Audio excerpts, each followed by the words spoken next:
సాధారణ రోడ్డు ప్రమాదాన్ని రాజకీయ కక్షలతోటి వాళ్ల స్వలాభం కోసం దాన్ని వక్రీకరించి లేనిపోని కథలు అల్లి ఒక 18 ఏళ్ల అబ్బాయిని ఆ అబ్బాయి జీవితం మీద ఒక చెరగని ముద్ర వేసే ప్రయత్నం చేసి సిదిరి అప్పలరాజు గారిని అదే విషయంలో విష ప్రచారం చేసి జైలు లోపలికి పంపించినటువంటి ఘనత ప్రస్తుత కూటమి ప్రభుత్వానిదే. అంటే అప్పలరాజు గారితో నిజంగా మీకు రాజకీయ విభేదాలు ఉంటే గనక మీరు రాజకీయంగా ఎంతైనా మాట్లాడండి, ఎంతైనా కొట్లాడండి, అది న్యాయం. అంతేగాని ఆ విభేదాలని మీరు రాజకీయంగా ఎదుర్కోలేక వాళ్ళ కుటుంబంపై లేనిపో నిందలు వేయడం, ఆయనపై కక్ష సాధింపులు తీసుకోవడం అంటే ఆయన చేయని తప్పుకి ఇది అన్యాయం కాదా? నిన్న సిదిరి అప్పలరాజు గారి భార్య శ్రీదేవి గారు ప్రెస్ మీట్ పెట్టారు. ప్రెస్ మీట్ పెట్టి ఆవిడ బాధనంతా వెళ్ళగక్కుని ఆవిడ ఒక రాజకీయ నాయకురాల్లాగా మాట్లాడలేదు. శ్రీదేవి గారు అక్కడ ఒక తల్లిగా మాట్లాడారు. ఆమె కడుపు కోతని మన ముందుంచారు. వాళ్ళ కొడుకు ఎదుర్కొంటున్నటువంటి కష్టాన్ని ఆమె భరించలేక, వాళ్ళ కొడుకుకు జరిగేటువంటి అన్యాయాన్ని, ఆ అబ్బాయి మీద వేసేటువంటి నిందల్ని ఆమె చూస్తూ ఊరుకోలేక మీడియా ముందుకొచ్చి మాట్లాడడం జరిగింది. ఒక తల్లిగా, ఒక భార్యగా, ఈ రాష్ట్రంలో ఉన్నటువంటి ఒక మహిళగా ఆమె మాట్లాడారు. ఆమె రాజకీయ నాయకురాలుగా మాట్లాడలేదు, ఆమె మాజీ మంత్రి భార్యలాగా మాట్లాడలేదు. ఒక మహిళగా, ఒక తల్లిగా, ఒక భార్యగా ఆమె కుటుంబానికి జరిగినటువంటి కష్టాన్ని, నష్టాన్ని ఆమె మీడియా ముందు ఉంచుతూ చంద్రబాబు నాయుడు గారి కుటుంబాన్ని కొన్ని ప్రశ్నలు అడగడం జరిగింది. మరి ఆ ప్రశ్నలకి ప్రస్తుత కూటమి ప్రభుత్వంలో ఏ ఒక్కరైనా సమాధానం చెప్పారా? ఏ ఒక్క ప్రశ్నకైనా సమాధానం చెప్పారా? అసలు శ్రీదేవి గారు అడిగిన ప్రశ్నలకి మీ దగ్గర సమాధానం ఉందా? ఉండదు. ఎలా ఉంటుంది? ఒకవేళ మీరు చేసినటువంటి ఆరోపణలు నిజమైతే శ్రీదేవి గారు అడిగిన ప్రశ్నలకు మీ దగ్గర సమాధానాలు ఉంటాయి. మీరంతా కల్పిత కథలు చెప్పించి విష ప్రచారాలు చేసి ఒక అన్యాయంగా చేయని తప్పులో సిదిరి అప్పలరాజు గారి కుటుంబాన్ని ఇరికించే ప్రయత్నం చేశారు. కాబట్టి శ్రీదేవి గారు అడిగిన ఏ ఒక్క ప్రశ్నకి కూడా మీ దగ్గర సమాధానం లేదు. ఇప్పటి వరకు చాలా రకాల రాజకీయాలు ప్రజలు చూసుంటారు. అంటే ప్రతీకారాలతో చేసేటువంటి రాజకీయాలు, లేకపోతే కక్ష సాధింపులతో చేసేటువంటి రాజకీయాలు చూసుంటారు. కానీ డైరెక్ట్ గా వాళ్ళకి ఎవరి మీద అయితే కోపం ఉందో ఆ కోపం ఉన్న లీడర్తో పోరాడలేక, అక్కడ నాయకుడితో పోరాడలేక, వారి కుటుంబంలో వాళ్ళ పిల్లలపై లేనిపో నిందలేసి ఆ పిల్లల్ని ఈ రాజకీయాల్లోకి లాగుతూ వాళ్ళ జీవితాలను పాడు చేసేటువంటి ఒక నీచ రాజకీయాలు మాత్రం ఈ కూటమి ప్రభుత్వంలోనే ప్రస్తుత రాష్ట్ర ప్రజలు చూస్తూ ఉన్నారు. అందులో ఎలాంటి సందేహం లేదు. అంటే మీకు అసలు ఆ అబ్బాయి జీవితం ఏమైపోతుందన్న బెంగ లేదు. అలాగే ఒక మాజీ మంత్రి మీద అబద్ధపు ఆరోపణలు చేస్తున్నామే అన్న భయం లేదు. అసలు ఆయన ఒక మాజీ మంత్రి అన్న గౌరవం లేదు. అదంతా పక్కన పెట్టేయండి. ప్రజల ప్రాణాలు కాపాడేటువంటి ఒక గౌరవనీయమైన వైద్య వృత్తిలో ఉన్న వ్యక్తి అన్న కనీస మర్యాద లేకుండా మీరు చేసినటువంటి ఈ అబద్ధపు ఆరోపణలతో మీరు సిదిరి అప్పలరాజు గారిపై వేయాలని చూసినటువంటి క్రిమినల్ ముద్ర ఏదైతే ఉందో అది దారుణం అంటే దారుణం. నిజంగా అదే ప్రశ్న నిన్న అడగడం జరిగింది. దానికి ఈ రోజు వరకు, ఇప్పటి వరకు కూడా ఏ ఒక్కరూ సమాధానం చెప్పలేదు కూటమి ప్రభుత్వం నుంచి. అలాగే ఒక కుటుంబ విషాదాన్ని, అంటే నిజంగా ఏ కుటుంబంలోనైనా సరే అండి, ఒక మనిషి ప్రాణం పోవడం అంటే చాలా బాధాకరం. అసలు అలా జరగకూడదు. కానీ నీకు చేతనైతే ఆ కుటుంబ కష్టంలో అండగా నిలబడు. ఆ కుటుంబానికి నువ్వు ఇస్తారన్న హామీలు నెరవేర్చు. ఆ కుటుంబం జీవితాంతం సంతోషంగా బతకడానికి తగ్గ సాయం నువ్వు చేయి నించుని. అది మానేసి వాళ్ల విషాదాన్ని నీ రాజకీయ కక్ష కోసం వాడుకుంటున్నారే. అసలు కొంచెం అన్న మానవత్వం అనేది ఉందా అసలు మీకు? ఒక కుటుంబ విషాదాన్ని మరో కుటుంబంపై మీరు రాజకీయ కక్ష సాధింపు కోసం వాడుకుంటారా? ఇదా మీరు పనిచేసే ప్రభుత్వ తీరు? అసలు ఏం జరిగింది అనేది మరొకసారి మనం మాట్లాడుకునే ప్రయత్నం చేద్దాం. చెప్పుల జోగయ్య గారు అనే నిరుపేద వ్యక్తి, మీ అందరికీ గుర్తుండే ఉంటుంది, 2024లో సరిగ్గా 2 ఏళ్ల క్రితం, అప్పుడే కూటమి ప్రభుత్వం అధికారంలోకి వచ్చి కొత్తలు ఆ సంవత్సరంలో డిసెంబర్ 21వ తారీఖున పాతపట్నం నియోజకవర్గంలోని కొరసవాడ సమీపంలో జరిగిన రోడ్డు ప్రమాదంలో జోగయ్య గారు చనిపోతే కొంతమంది గాయపడ్డారు. ఇది జరిగిన సంఘటన. పాతపట్నం ఎమ్మెల్యే మామిడి గోవిందరావు గారి కుమారుడు సాయి గణేష్ వాహనం నడిపారని బాధితులు ఆ రోజు చెప్పారు, ఈ రోజు చెప్తున్నారు, ఎప్పటికీ చెప్తారు, ఎందుకంటే అదే నిజం కాబట్టి.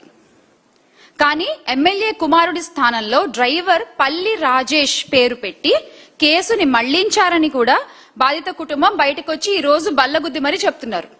కానీ జోగయ్య కుటుంబంతో రాయ బేరాలు జరిపి చక్కగా డీల్ కుదుర్చుకుని హామీలు ఇచ్చేసి ఇప్పుడు కూటమి ప్రభుత్వం సూపర్ 6 ఇచ్చేసి చేతులు ఎత్తేసింది చూసారా, సేమ్ అలాగే అక్కడ ఆ కుటుంబానికి కూడా హామీలు ఇచ్చారు. ఏమని హామీలు ఇచ్చారు? 5 లక్షల నగదు, బీమా సొమ్ము, గాయపడిన వారికి సాయం, కుటుంబంలో ఒకరికి ఉద్యోగం ఇస్తామని చెప్పి హామీ ఇచ్చి వీటికి సంబంధించి ఏ ఒక్క హామీ కూడా ఈ రోజు వరకు కూడా నెరవేర్చలేదు. ఈ రోజుకి ఆ బాధిత కుటుంబానికి ఏ ఒక్క సాయం కూడా అందలేదు. ఇది వీళ్ళు చెప్పే గాలి మాటలు ఇలా ఉంటాయి, వీళ్ళు చేసేటువంటి గాలి ప్రమాణాలు ఇలా ఉంటాయి అన్నమాట. అంటే ఈ రోజు ఆ కుటుంబం బయటకు వచ్చి మాట్లాడుతోంది. ఆ రోజున చెప్పావు కదయ్యా, మరి ఏది ఈ రోజు దాకా మాకేం అందలేదు అని. మీ దగ్గర సమాధానం ఉండదు. దాదాపు 20 నెలలు అవుతోంది, ఇప్పటికీ తమకు న్యాయం జరగలేదని అక్కడ కుటుంబం ఏడుస్తూనే ఉంది. మీ పార్టీకి మీరు మీ పనులు చేసుకుంటూ ఉన్నారు, మీ అబ్బాయిని మీరు కాపాడుకున్నారు. ఈ రోజు పక్క ప్రతిపక్ష పార్టీ నాయకుడు వాళ్ళ అబ్బాయిని కథ మార్చేసి ఇలాంటి ఒక సంఘటనలోనే ఏ తప్పు చేయకపోయినా ఆ అబ్బాయిని ఇరికించాలని ప్రయత్నం చేశారు. మాజీ మంత్రి అయినటువంటి సీదిరి అప్పలరాజు గారిని జైల్లో పెట్టారు. ఇది మీరు వ్యవహరించే తీరు. ఇక్కడ చెప్పుల జోగయ్య గారు ఒక మాదిక కులస్తుడు, ఆయన నిరుపేద, ఆయన ప్రాణానికి విలువ లేదా? ఆయన భార్యా పిల్లల కన్నీళ్లకు విలువ లేదా? ఆ కుటుంబాన్ని చూసుకునేవారు, ఆదుకునేవారు ఏరి? చంద్రబాబు గారికి, ఆయన మంత్రులకు, ఎమ్మెల్యేలకు ఆ కుటుంబం ఎందుకు కనిపించడం లేదు? ఈ ప్రశ్నకి మీ దగ్గర సమాధానం ఉందా? కూటమి ప్రభుత్వం, నిన్న శ్రీదేవి గారు కూడా అడిగారు, ఇప్పటి వరకు మీరు మాట్లాడలేదు, మళ్ళీ మేము కూడా అడుగుతున్నాము, ఈ ప్రశ్నకి మీ దగ్గర సమాధానం ఉందా? అంటే చంద్రబాబు గారి చట్టం వాహనం నడిపిన వ్యక్తి ఏ పార్టీకి చెందినవాడో చూసుకుని అప్పుడు కావలసినట్టుగా సెక్షన్లు మార్చుకుంటూ ఉంటుందన్నమాట. అంతేనా? అంటే మన పార్టీ వాడైతే ఒక సెక్షను, ప్రతిపక్షం వాళ్ళైతే ఇంకో సెక్షను, అలా మీరు చట్టాలు మార్చేసుకుంటూ మీకు కావలసినట్టుగా ముందుకెళ్ళిపోతూ ఉంటారు. మన వాళ్ళు చేస్తేనేమో ప్రమాదం, పక్క వాళ్ళ విషయంలో నిజంగా ప్రమాదమైనా కూడా దాన్ని హత్య అని చెప్పి మనం కథలల్లేసి ప్రచారాలు చేసేస్తూ ఉంటాం. ఇవాళ జోగయ్య కుటుంబ సభ్యులు స్వయంగా బయటకు వచ్చి ఎమ్మెల్యే కుమారుడే వాహనం నడిపారు అని ఆరోపిస్తున్నారు. మీకు నిజంగా చట్టంపై నమ్మకం ఉంటే, మీకు నిజంగా చిత్తశుద్ధి ఉంటే, మీరు నిజంగా ఎస్ మేమే తప్పు చేయలేదు అని మీ మాటకి కట్టుబడి ఉంటే రీఓపెన్ చేయండి కేసుని. రీఓపెన్ చేసి స్వతంత్ర విచారణ జరిపించండి. మీకు ఆ దమ్ముందా? మీరు చేయరు. ఎందుకంటే నిజం ఏంటనేది మీకు తెలుసు, బాధిత కుటుంబానికి తెలుసు, ప్రజలకి తెలుసు. కానీ మీరు ఇంకా బుక్కాయిస్తారు. అసలు ఎవరు వాహనం నడిపారు, కేసులో ఎవరి పేరు పెట్టారు, ఎందుకు పెట్టారు, బాధిత కుటుంబానికి ఎవరు ఏమి హామీ ఇచ్చారు, బాండ్లు ఎందుకు రాయాల్సి వచ్చింది, ఈ ప్రశ్నలన్నిటికీ సమాధానాలు చెప్పండి బయటకు వచ్చి. క్లియర్ కదా? అప్పుడు ఇంత ఇబ్బంది ఉండదు కదా. ఈ రోజున చంద్రబాబు నాయుడు గారు రాష్ట్రంలో ఏ ఊరికి వెళ్ళినా కూడా, ఏ పర్యటనకి వెళ్ళినా కూడా సీదిరి అప్పలరాజు గారి కుటుంబం క్రిమినల్ కుటుంబం, ఆయన ఒక క్రిమినల్ అని చెప్పి మీరు ప్రచారాలు ఏవైతే చేస్తున్నారో అవన్నీ తప్పుడు ప్రచారాలే కదా.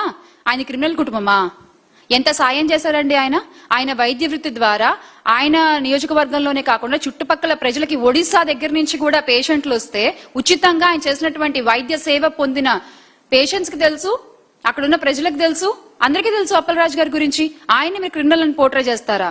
మీకు గుర్తుంటే గనక ఒక గుడిలో తొక్కిసలాట్లో ఒక వ్యక్తి చనిపోతే ఎవ్వరు పట్టించుకోలే, మీ కూటమి ప్రభుత్వంలోనే ఎవ్వరు పట్టించుకోకపోతే అప్పటికప్పుడు సిపిఆర్ చేసి ఆ మనిషిని అంబులెన్స్ పిలిపించి అంత జనాల్లోనూ ఆయన్ని ఓ పక్క తోసేస్తున్నా కూడా నిలబడి ఆ ప్రాణాన్ని బతికించే ప్రయత్నం చేసింది ఎవరు? మీరంటున్న సో కాల్డ్ క్రిమినల్ కదా. ప్రాణాలు కాపాడే వాళ్ళేమో క్రిమినల్స్ మీ దృష్టిలో. మీరు మాత్రం పుణ్యాత్ములు, మహానుభావులు. ఇలా చెప్పుకుంటూ తిరుగుతున్నారే మీరు వెళ్ళిన ప్రతి చోట. నిజంగా మీకు కొంచెమన్నా ఉండాలండి. ఇంతకంటే నేను మాట్లాడలేను. చంద్రబాబు గారి దృష్టిలో ఆయన మనుషులకు ఒక చట్టం, వ్యతిరేకులకు ఇంకో చట్టం. 2 ఏళ్లుగా రాష్ట్రంలో అయితే ఇదే అమలవుతోంది. నిజంగా తప్పు చేస్తే అది మీ పార్టీ వాళ్ళైనా పక్క పార్టీ వాళ్ళైనా చట్టపరంగా చర్య తీసుకోండి. అది న్యాయం, ఎవ్వరు వద్దడం లేదు. కానీ నీకో చట్టం నాకో చట్టం అంటే మాత్రం చూస్తూ ఊరుకునే వాళ్ళు ఎవరు లేరు ఇక్కడ. మీరు ఈ పూటకి గొంతు నొక్కే ప్రయత్నం చేయొచ్చు, ఈ పూటకి మీరు జైల్లో పెట్టించొచ్చు, ఈ పూటకి మీరు అక్రమంగా కేసులు పెట్టొచ్చు, విష ప్రచారాలు చేయొచ్చు, క్రిమినల్స్ అనొచ్చు, రౌడీలు అనొచ్చు, ఏమన్నా అనొచ్చు. కానీ నిజం ఎప్పటికైనా బయటకు వచ్చి తీరుతుంది.